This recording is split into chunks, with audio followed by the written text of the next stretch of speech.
Вести на Канал 8. Добар ден. Оризопроизводителите повторно излегоа на протест. Незадоволни се што се уште немаат одговор од ресорното министерство дали ќе изврши откуп за државните стокови резерви, а бараат и интервенција за средување на хаосот со пласманот на белиот ориз. За само еден месец производителите на ориз од Кочанско трет пат протестираа. Иако во видно помал број, се собраа во Облешево за јавно да го искажат своето незадоволство од незаинтересираноста на одговорните во Министерството за земјоделство да се направи интервентен откуп на ориз за државните стокови резерви. Рекоа дека на протестот дошле представници од сите населени места во регионот во кои се произведува оризот, а масовноста изостанала поради зафатеноста на повеќето земјоделци со подготовка на површините за престојната сеидба. Се пожалија дека откупните цени наместо да бележат пораст, продолжуваат да опаѓаат на штета на целиот оризопроизводен регион, а врз што влијание имало и однесувањето на некои од откупувачите и преработувачите. Во кабинетот на министерот, кога бевме пред неполни 20 на дена, тој кажа дека 14 денари е трошокот на произведено кило арпа. А во моментот да нагласам како што нагласив Ливидија Агро од Кочани, го зима по 12,5 денари.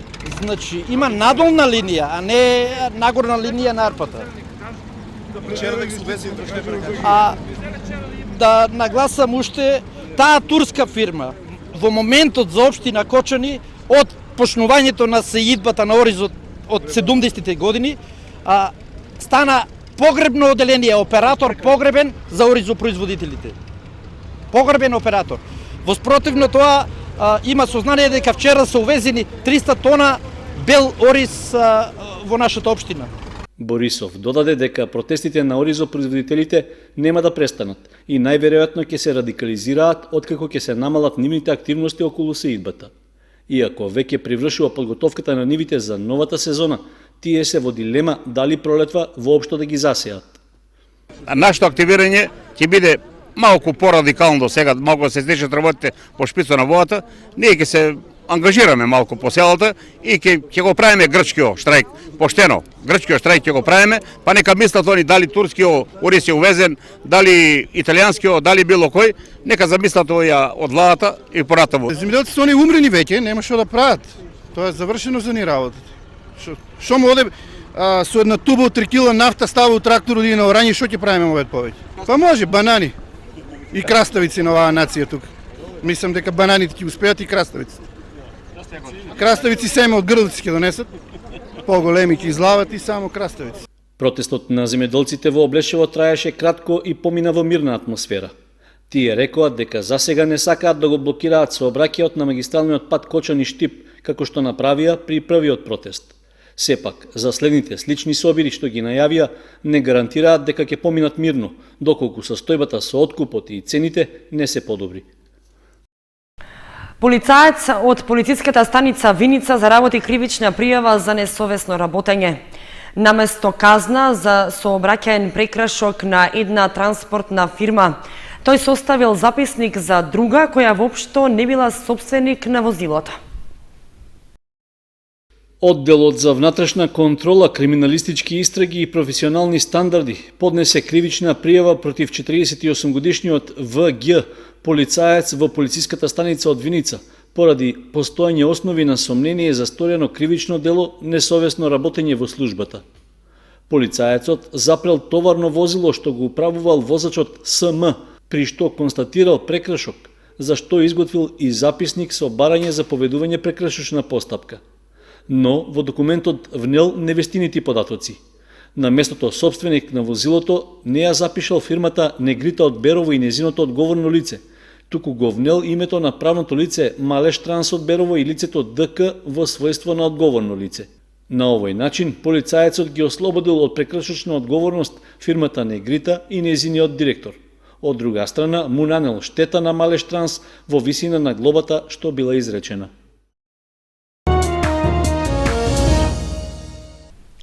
Општина Кочани ја проширува соработката со локални самоуправи од странство. Најновиот меморандум за воспоставување поблиску односи е потпишан деновиве со општината Вуши од Народна република Кина.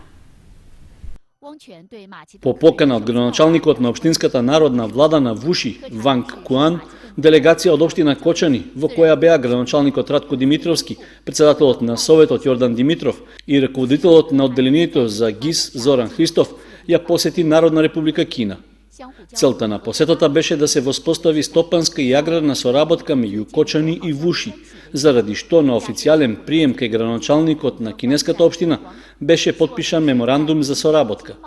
Вуши е општина што се наоѓа во најразвиениот дел на Кина, на 100 км од Шангај, со 6,3 милиони жители. Во рамките на посетата, делегацијата од Кочани оствари работна средба со Комисијата за земјоделство на општината Вуши, на која беа презентирани капацитетите во земјоделството на двете општини, со особен акцент на одгледувањето и производството на оризовата култура.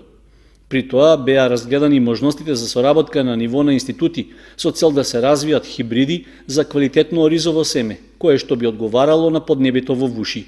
Делегацијата од Кочани го посети и тамошниот институт за унапредување на производство на жито и ориз, каде што се запозна со технологијата на напредно мониторирање и контрола на параметрите и на амбиенталните услови за одгледување жито и ориз. Нашата општина ја искористи можноста на свој штанд да го представи Кочани и Република Македонија на меѓународниот саем на земјоделски и други стоки Вуши 2016. Во рамките на економските состаноци, делегацијата оствари средба со Јао Јунхуа, председател на Народниот конгрес на општина Вуши и со членовите на делегацијата од оваа општина, на која беше разговарано за можностите за стопанска соработка. На одделни средби со високи представници на компании кои соработуваат со конзорциумот Амфенол се разгледуваа и можностите и начините за пренесување на дел од нивното производство во Кочани. Нашата општина ги презентираше и можностите и начините за продажба на градежно земјиште, собственост на државата, со кое што располага локалната самоуправа. Исто така беа представени и капацитетите на општината и можностите за инвестирање во неа. Се очекува делегација од општината Вуши да ја посети нашата општина во август оваа година. Средното општинско училиште Гошови Кентиев го одбележа патрониот празник и 53 годишнината од постоењето. Тоа беше повод да се организира свеченост на која беа представени дел од достигнувањата на училиштето, како и сценско-музичка програма во која учествуваа ученици и нивните професори. Вработените и учениците од Средното општинско училиште Гошови Кентиев одбележаа 53 години од постоењето на нивната образовна установа. По повод патрониот празник, вообичаено подготвија свечена програма со која се представија во училишниот хол. Одлични музички точки, поезија посветена на патронот и кратки драмски текстови беа само дел од талентот и умешноста што ги прикажаа учениците, членови на младинската организација Авангарда. Та подготвеност и вкомпонираност на програмата постојано беше наградувана со аплауз од присутните. Тоа беше причина и за задоволство кај првиот човек на училиштето. Денес е свечен ден за училиштето, кога го прославуваме нашиот веќе 53-ти патронен празник. Од мината година до денес, значи од претходниот патронен празник, се имат случајно многу работи во училиштето, за среќа сите добри, значи освоивме многу награди, направивме многу во поглед на самата хигиена во училиштето, во поглед на опрема и слично очекуваме да продолжиме така и понатаму, за да наредниот патронен празник се пофалиме уште со многу други работи. Во рамки на одбележувањето на празникот на бистата на патронот Гошови Кентиев во училишниот двор се одржа свеченост со положување свежо цвеќе. Почит на кочанскиот правоборец му оддадоа представници од училиштето, од локалната самоуправа, членови на неговото семејство, како и други гости.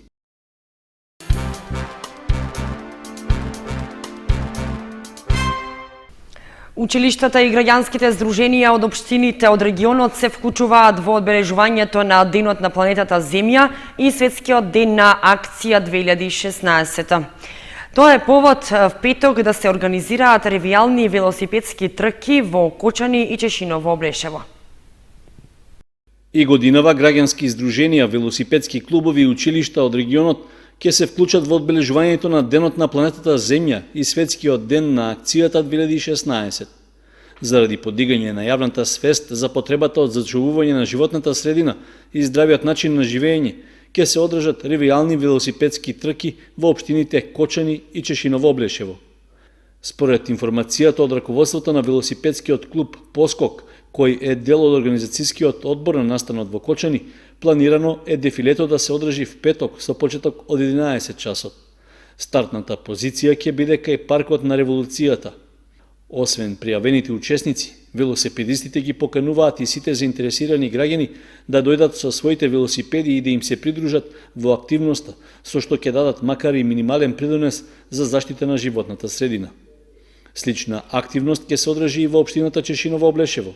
Организатор на настанот е основното училиште Страшо Пинџер од Соколарци, а учесниците на ревијалната велосипедска трка ќе возат на релацијата Спанчево-Соколарци-Чешиново. Стартот на трката е закажан за во 10 часот, а на неа може да учествуваат ученици од 6 до 9 одделение, како и нивните наставници и родители. Како што вели организаторот на трката, целта е да се мотивира населението почесто да го користи велосипедот како алтернативно превозно средство, со што ќе се даде придонес во заштитата на природата и на сопственото здравје.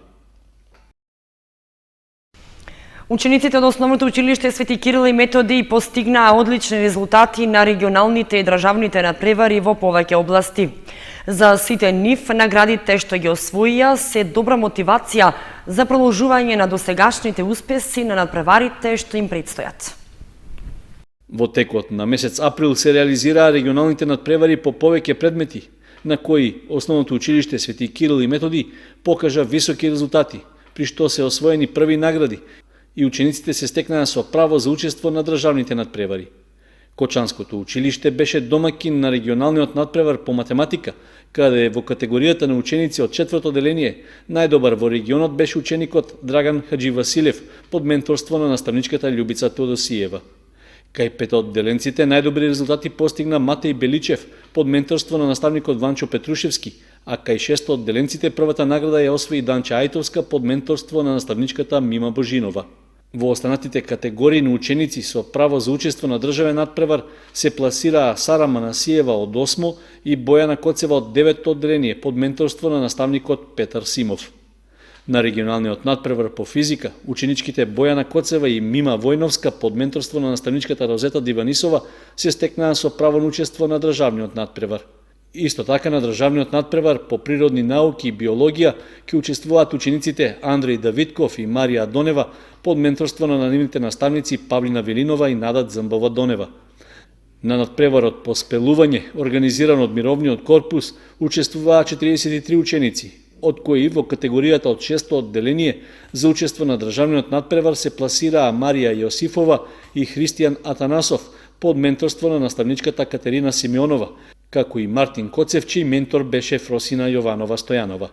Во категоријата на ученици од 8 и 9 одделение на државниот надпревар ќе учествуваат Ана Филипова и Милена Глигорова под менторство на нивната наставничка Катерина Симеонова.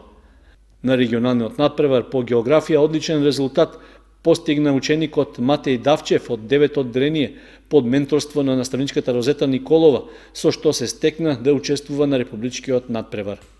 На регионалните хорски смотри училишниот хор и оркестар ја освои првата награда и по многу години хорот се стекна со можност за учество на државниот надпревар.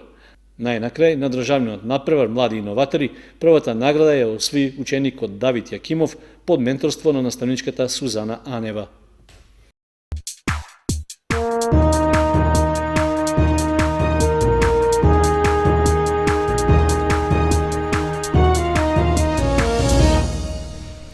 Следува информацијата од спортот.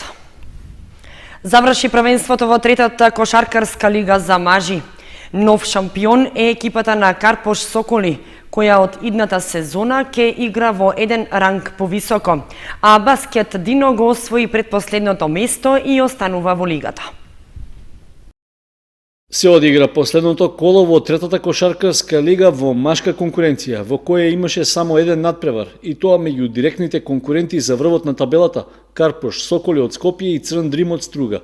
Како и што се очекуваше, скопјани кои во текот на целото првенство беа лидери, ги победија Стружани и со само еден бод предност го задржаа првото место. Со тоа, за идната сезона обезбедија пласман за влез во втората лига. Надпреварот во последното коло што требаше да се игра во Кочани меѓу Баскет Дино и Феникс 2010 е откажан, откако гостите од Скопје кои се последно пласирани не допатуваа. Според информациите, раководството на двете екипи се договориле да не прават дополнителни трошоци за организирање на мечот, со оглед што резултатот од него воопшто не влијаел врз крајниот пласман на екипите. Кочанските кошаркари кои сезонава беа во позиција само да настапуваат во лигата без амбиции за посериозен пласман, се задоволни од прикажаната игра, но не и од постигнатите резултати. Причина за тоа е што имаа само 4 победи и 11 порази и само со подобрата кош разлика го избегнаа дното на табелата. По вообичајната 4-месечна летна пауза, новото првенство ќе започне во септември. Според најавите, ќе има засилена конкуренција, со оглед што во сите лиги ќе учествуваат најмалку по 8 екипи.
Тоа беа вестите на Канал 8 и понатаму останете со нашата програма. Довидување.